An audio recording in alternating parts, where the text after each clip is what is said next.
Telegram. Sur Telegram, une messagerie cryptée créée en 2013 par le russe Pavel Durov, des citoyens français idéalisent le Troisième Reich, d'autres glorifient une tuerie de masse survenue dans un lycée de Crimée en 2018. Ces boucles Telegram, où l'on partage des vidéos d'attentats, de la propagande nazie et des tutos pour fabriquer des explosifs, elles forment un vaste réseau international, fasciste et suprémaciste blanc, le réseau Terrorgram.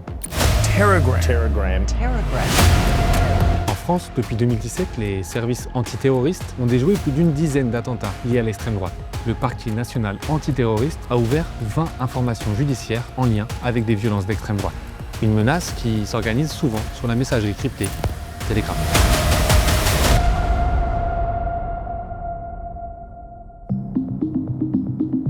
Pour cette vidéo, on a travaillé avec notre confrère Ricardo Parera du média d'investigation Reflet. Depuis 2 ans, nous travaillons avec Reflet donc pour observer la présence de l'extrême droite dans les boucles Telegram. Et pour mieux comprendre leurs objectifs, nous avons créé un logiciel qui nous permet d'absorber des énormes quantités de données sur leurs boucles. Grâce à ce logiciel, Ricardo Parera a accumulé beaucoup de documents partagés sur ces boucles. Avant de s'approprier la messagerie cryptée Telegram, les groupes d'extrême droite radicale du monde entier étaient déjà en relation, sur le forum néo-nazi Iron March par exemple, ou sur les sites 4chan et 8chan. Sur ces forums anonymes, ils échangeaient des ressources idéologiques, comme les écrits antisémites et racistes du néo-nazi américain James Mason. Mais en 2019, après 2 attentats commis par des suprémacistes blancs aux États-Unis, les forums ferment et les réseaux sociaux subissent de plus en plus la pression de la part des gouvernements. L'extrême droite radicale se tourne alors vers Telegram, car la messagerie cryptée, fondée en 2013 par Pavel Durov et son frère Nikolai, a une politique de modération, disons, très légère. Telegram permet à ses utilisateurs d'alimenter des canaux publics suivis par des milliers de personnes. L'application permet aussi de créer des groupes privés, plus restreints, pour recruter des membres, organiser des actions militantes, voire de la vente d'armes ou des actions violentes.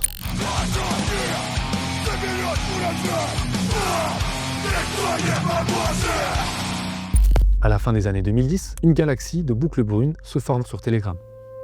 Une fois qu'on a compris qu'il y avait tout un écosystème de boucles liées à l'extrême droite radicale, on a compris qu'il y avait des boucles beaucoup plus radicales qui étaient liées au néonazisme, au terrorisme. Nous, on a constaté qu'il y a eu des boucles Telegram qui étaient plutôt identitaires, voire national-révolutionnaires, mais qui présentaient, en termes de propagande, certains traits liés à l'idéologie ou à la mouvance Terrorgram.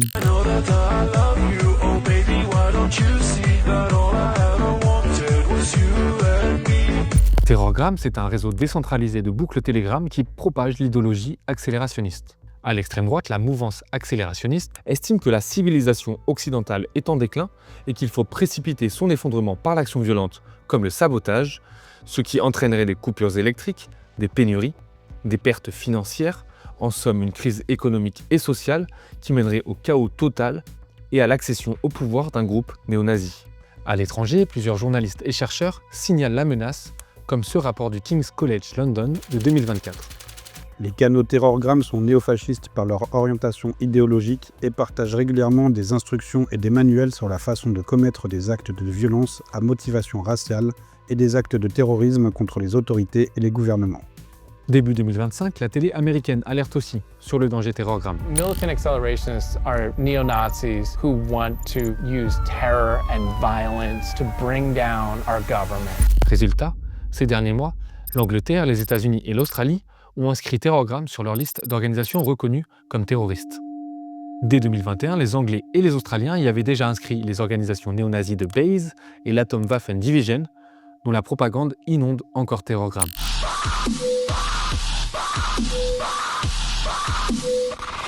Depuis 2022, Ricardo Parera a identifié des dizaines de boucles néo-nazis francophones sur Telegram. Sur ces canaux, on prône les sports de combat, la violence et la participation au grand rassemblement annuel des néofascistes à Paris, sous l'égide du groupe d'extrême droite, le Comité du 9 mai. Donc une fois qu'on a travaillé toutes les données qu'on a pu absorber sur les boucles Telegram, on arrive à quelque chose à peu près comme ça, un nuage dans lequel on peut apercevoir à peu près toutes les boucles utilisées par l'extrême droite radicale. Parmi elles, les canaux FRDTR, un des premiers que l'on peut affilier à Terrorgram. Sur ces boucles, des caricatures anti-LGBT, islamophobes et antisémites, des visuels appelant à enfermer les réfugiés à Auschwitz et toute une imagerie nazie. Leur objectif, à travers toute cette diversité de propagande, ça a été de recruter pour des groupuscules régionaux qui existent partout en France. Ces sous-groupes organisés par région et même par département sont pensés pour le recrutement. Et parmi les jeunes hommes qui échangent sur ces boucles, Reflet repère des profils de policiers et de militaires. Sur d'autres canaux Telegram similaires, certains visuels appellent même à viser directement des élus de la France insoumise, comme les députés David Guiraud et Thomas Porte, ou encore des journalistes comme Usul, l'un des visages du média Blast. En 2023, pour prévenir tout passage à l'acte, le ministre de l'Intérieur Gérald Darmanin demande à Telegram de fermer les canaux FRDTR qui accueillent alors plus de 7000 membres. À notre connaissance et au moment où nous tournons cette vidéo, aucun membre ou administrateur du groupe FRDTR n'a été inquiété par la justice. Après la fermeture de FRDTR, le terrogramme français se restructure autour de nouvelles boucles, comme la racine nationaliste, mais surtout autour de la DAF, pour division aryenne française. Sur ces canaux, on retrouve la même propagande nazie que sur FRDTR, mais aussi des images d'attentats commis par des terroristes d'extrême droite et des montages qui glorifient leurs auteurs, comme Anders Breivik, le suprémaciste blanc qui avait tué par balle 77 personnes en Norvège en 2011, ou encore le néo-zélandais Brenton Tarrant. En 2019, il avait ôté la vie à 51 fidèles musulmans dans une mosquée. A video has surfaced appearing to show the suspect live streaming his vicious attack in graphic detail. A video we will not show here. La mythification des terroristes, c'est pas seulement pour en faire de la propagande, c'est aussi parce que ces néophytes néo-nazis, ils vont pouvoir s'imaginer un jour être à la place d'une personne qui a eu la capacité de commettre une attaque terroriste pour défendre la culture européenne blanche.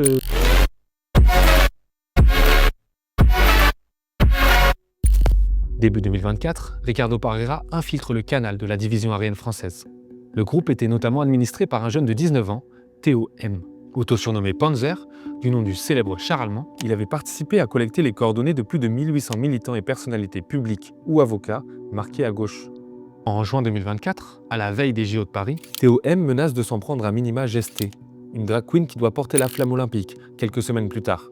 Théo annonce aussi créer un nouveau sous-groupe, la division Mercure. Il écrit : Nous vous apprendrons comment fabriquer des engins explosifs comme des bombes artisanales, chez soi. Camarades, vous n'avez rien à perdre ? Vous êtes prêts à prendre les armes ? Alors rejoignez-nous. Ricardo Parreira et Reflet publient alors une enquête titrée « Comment les fascistes et néo-nazis bâtissent la guerre civile ». Nous, on a décidé de faire un article pour démontrer que ces groupuscules-là, ils se préparaient à la guerre civile. Et tout ça, ça a été couplé avec du nazisme, de l'antisémitisme, de l'apologie du terrorisme.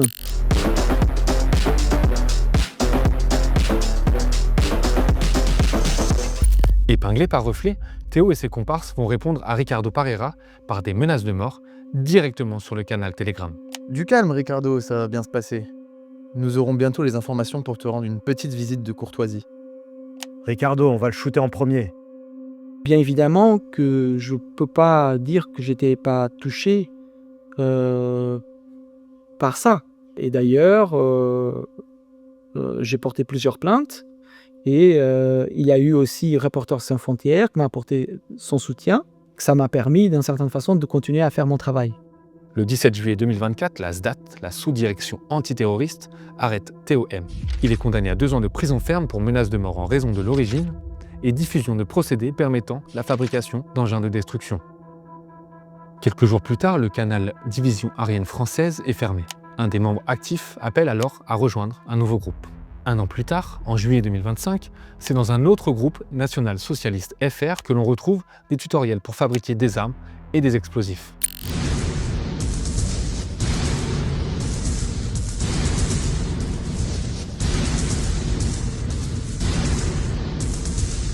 Actif pendant plusieurs semaines, il sera fermé le 8 août 2025, mais entre-temps, ce sont des centaines de personnes qui ont eu accès à ces manuels. Selon un expert consulté par Reflet, ces tutoriels permettent bel et bien de fabriquer des armes et des engins explosifs.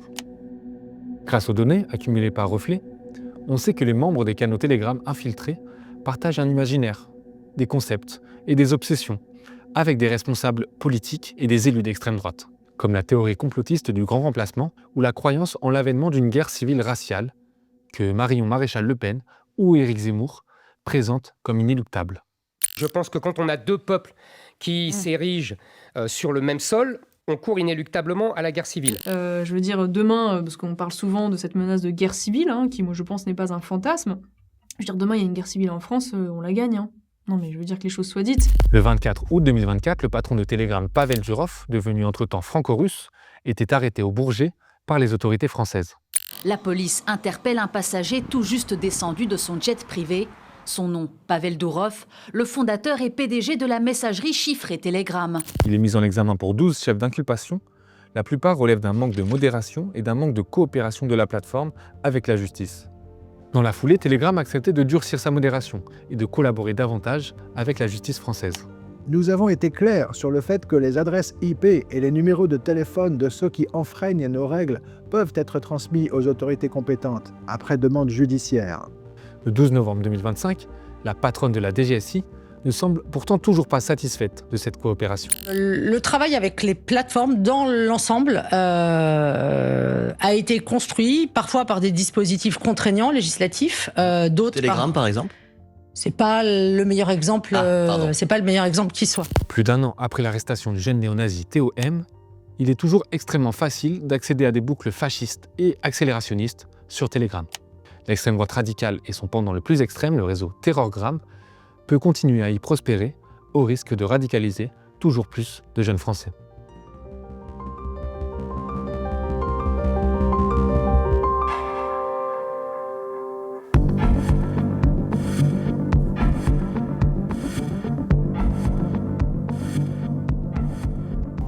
Off Investigation, c'est des documentaires que les chaînes n'osent plus produire. Grâce à vous, notre liberté éditoriale est totale. Vos dons nous permettent d'enquêter et de révéler en vidéo à des millions d'internautes les coulisses d'un monde qui dérive trop souvent à l'abri des regards. Aidez-nous à déverrouiller l'information, faites un don.